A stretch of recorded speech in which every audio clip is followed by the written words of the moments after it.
I don't know if it is the same thing, but hopefully we've got the title updated now. All right. So Thursday, Holy Week meditation. I'll be reading from John chapter 13.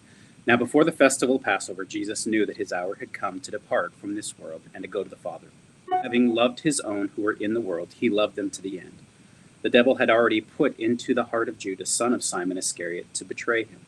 And during supper, Jesus, knowing that the Father had given all things into his hands, and that he had come from God and was going to God, got up from the table, took off his outer robe, and tied a towel around himself.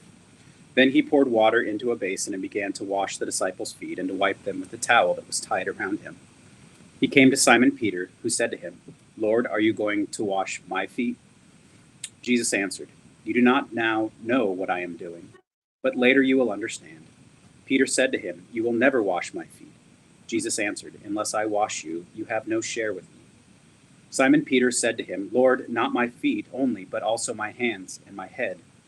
Jesus said to him, "One who has bathed does not need to wash except for the feet, but is entirely clean.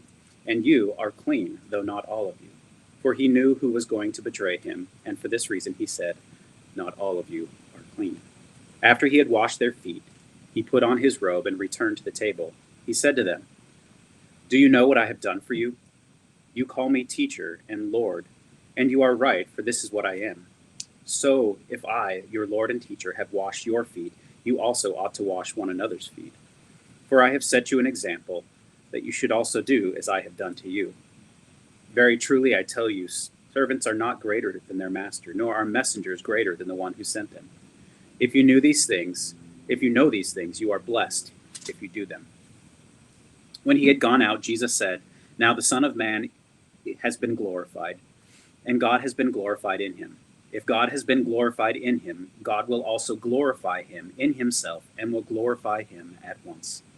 Little children, I am with you only a little longer. You will look for me. And as I said to the Jews, so now I say to you, where I am going, you cannot come. I give you a new commandment, that you love one another, just as I have loved you. You should also love one another. By this everyone will know that you are my disciples, if you have love for one another." This is the word of the Lord. Thanks be to God.